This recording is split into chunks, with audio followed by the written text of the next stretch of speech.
Bismillahirrahmanirrahim. Waltakum minkum ummatun yad'una ilal khairi wa ya'muruna bil ma'rufi wa yanhauna 'anil munkar. Assalamualaikum warahmatullahi wabarakatuh. Minta tolong coba minta dibaca terjemahan di surat Takabur surah 64. Ada yang baca? Wahai orang-orang yang beriman, sesungguhnya di antara istri-istrimu dan anak-anakmu ada yang menjadi musuh bagimu. Maka berhati-hatilah kamu terhadap mereka. Dan jika kamu maafkan dan kamu santuni serta ampuni mereka, maka sungguh Allah Maha Pengampun Maha Penyayang. Karena ada kata di situ yang sangat luas dan sangat longgar maknanya. Ada 3 di situ. Ya ayyuhalladzina amanu, yang beriman, Pak. Orang beriman bukan manusia biasa, Pak. Yang beriman ini, yang beriman, Pak. Orang beriman itu bisa keles. Apalagi kalau kita buka daftar itu, Pak, kehidupan sahabat ahli surga, Pak. Abu Bakar pernah keles dengan Umar, pernah keles dengan Ali, pernah keles. Kehidupan ahli surga itu bukan tidak pernah ada masalah, pernah ada masalah, Pak. Pernah ada masalah. Wah, kalau kita buka daftar riwayat para sahabat-sahabat dan orang-orang tabi'in, pernah. Apalagi orang yang paling dekat dengan kita, yang pasti kesalahan kita kena keciprakannya. Siapa yang pendekat di sini disebutkan oleh Quran 2? Min azwajikum auladikum, anakmu, istrimu, anakmu. Maksudnya azwaj di situ pasangan hidup. Kalau suami tentu istrinya, kalau istri tentu suaminya. Ini yang mau, Pak, dipelihara. Jangan-jangan kita bisa terbuka lebar senyum sama orang, manis senyum tak sama orang, tapi ke dalam tidak sanggup senyum. Coba kita merenung bersama. Mana kata-kata lembut tak? Lembut ke, Pak, di rumah atau di luar? Coba, Pak. Yang mana lebih ikhlas itu senyum tak? Sama pasangan hidup, sama anak, atau sama istrinya orang?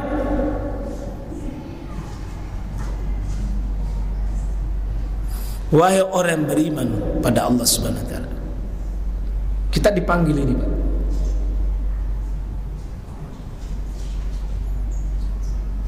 Kita dipanggil oleh Allah Subhanahu wa taala untuk kembali. 2 hal ini yang paling sering, Pak, clash. Orang tua dengan anak, suami dengan istri. Dan Allah memakai 3 kata di situ. Dengan kata wa in ta'fu, kalau kau maafkan. Apalagi wa tasfahu. Wa tasfahu itu ya bukan cuma menafkahi saja, tapi itu dari kata safaha yasfah. Sifahan itu adalah sesuatu yang lebar. Karena itu halaman masjid itu, Pak, namanya safaha.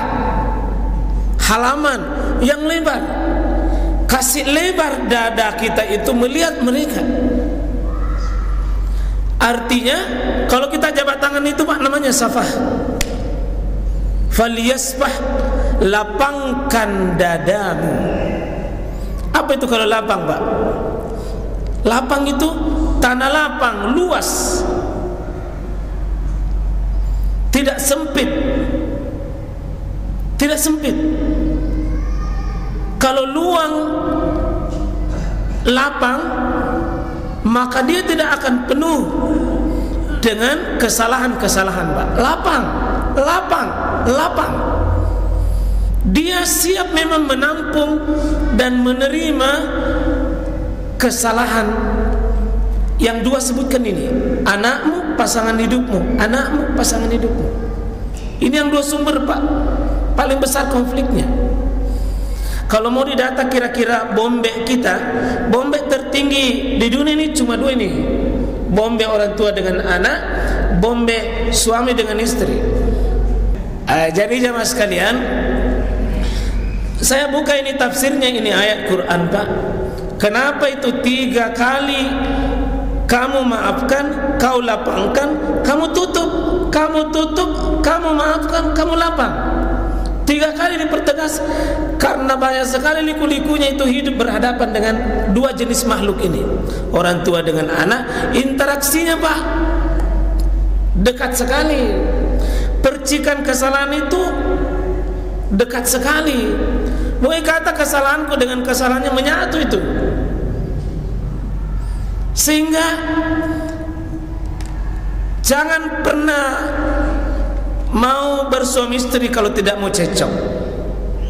Jangan pernah berteman dekat kalau tidak mau konflik. Pasti ada masalah, pasti ada masalah, pasti ada masalah. Dan kalau karena itu bukan masalahnya Pak yang kita hindari. Bagaimana menyelesaikan? 1, fa'fu,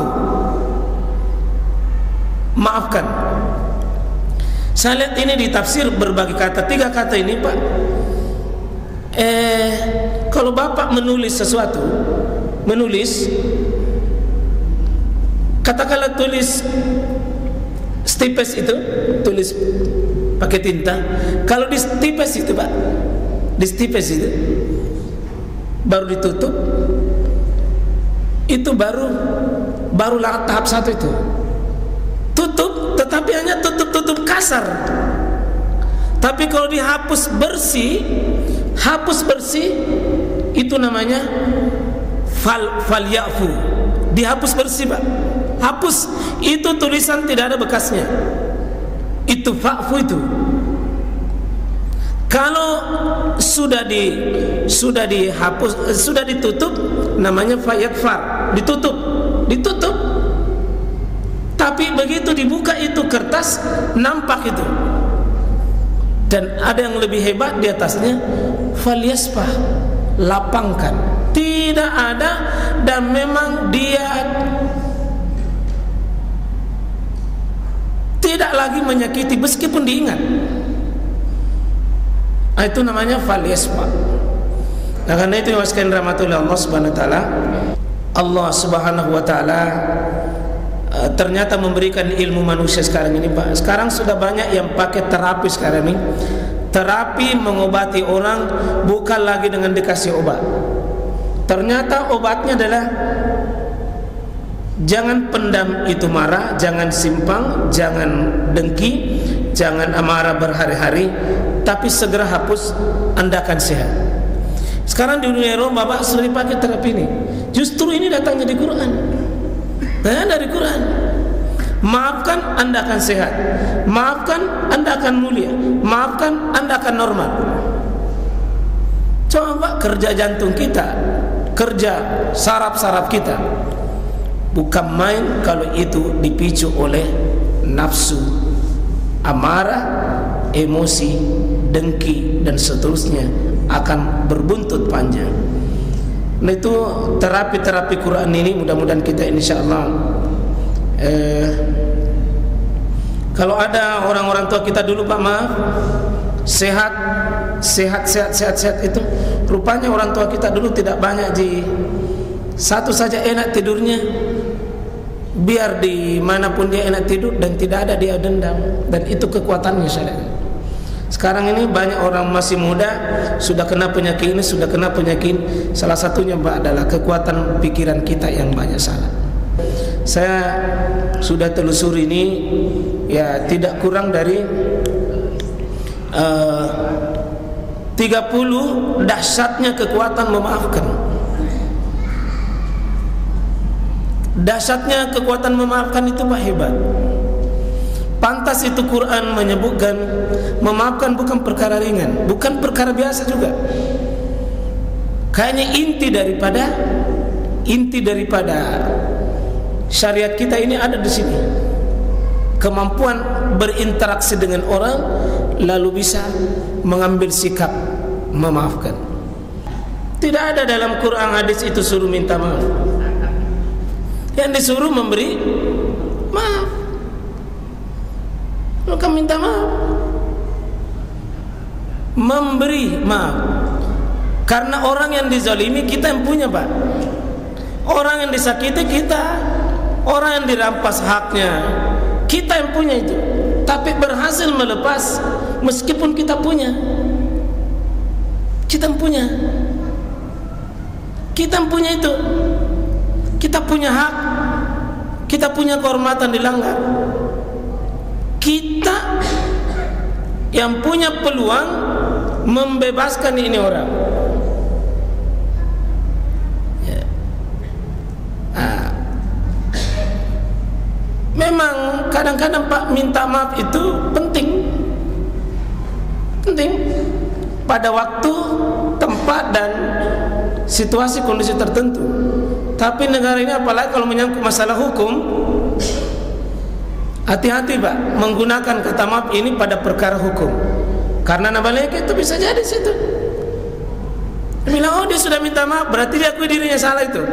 Tuntut dia. Karena bukan dalil dengan dalil dilawan. Dalil dengan hawa nafsu. Akhirnya tidak ketemu. Tidak ketemu. Yang dibahas di dalam akhlak dan tazkiyatun nufus bukan minta maaf, tapi memberi maaf. Memberi maaf. Karena memberi maaf itu itulah yang enak, bukan minta maaf. Tapi saya tanya dulu Pak, yang mana enak? Memberi maaf atau dimaafkan? Minta maaf atau memberi maaf? Yang mana enak? Memberi atau diberi? Memberi itu Pak. Kalau kita yang marah sama orang, ya kita ambil, kita punya hak, lalu saya maafkan, yang enak siapa? Kita. Kita yang enak. Karena kita ya dari sempit dada kita menjadi lapang dan luas.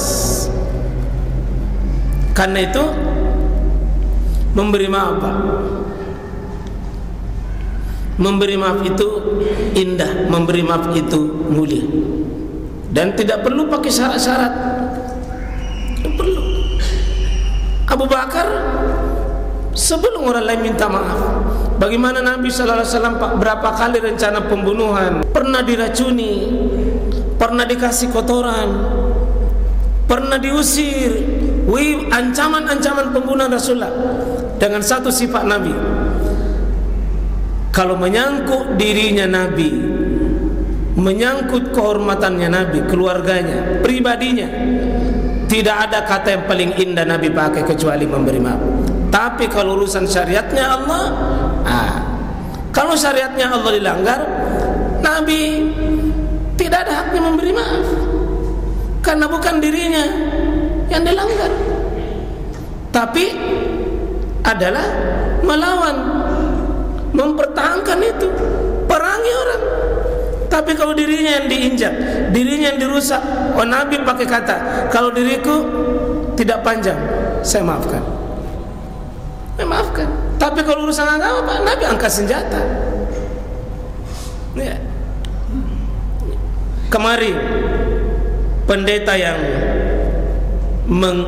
mengistihza, yang menghina, melecehkan, menertawakan, merendahkan, itu sebenarnya tidak boleh minta maaf kepada majelis ulama saja, bukan. Nah, umat Islam yang dia rendahkan, syariat. Dan di masa Nabi yang seperti itu Pak, tidak gampang dimaafkan yang begitu. Ada hukum berlaku tersendiri. Ada hukum berlaku. Tapi kalau pribadinya Nabi, oh tidak, saya maafkan. Tapi kalau syariat, maaf. Hukum tetap berjalan. Hukum Allah tetap berjalan pada dirimu. Ya saya kira seperti itu Pak. Semua kita semua ini pulang bersama-sama ya, sama-sama. Tidak ada lagi kita simpang itu perasaan benci, amarah. Kalau pernah ke kelas satu sama lain itu biasa itu. Ya. Pasti itu, pasti Pak, tidak ada orang yang hidup dekat lalu tidak kelas. Karena rumusnya begitu. Masing-masing membawa keterbatasan, kekurangan dan Itu kodratnya manusia itu. Kalau begitu ya kemampuan kita itu bukan menghindari kesalahan itu. Bagaimana juga ada namanya Rauf Ar-Rahim. Ya, Ar-Rauf lapang, Ar-Rahim kembalikan, sayang meskipun itu sudah terjadi kelas tetap ya. Laqad ja'akum rasulun min anfusikum azizun 'alaihi ma anittum harisun alaikum bil mu'minin rauf ar-rahim.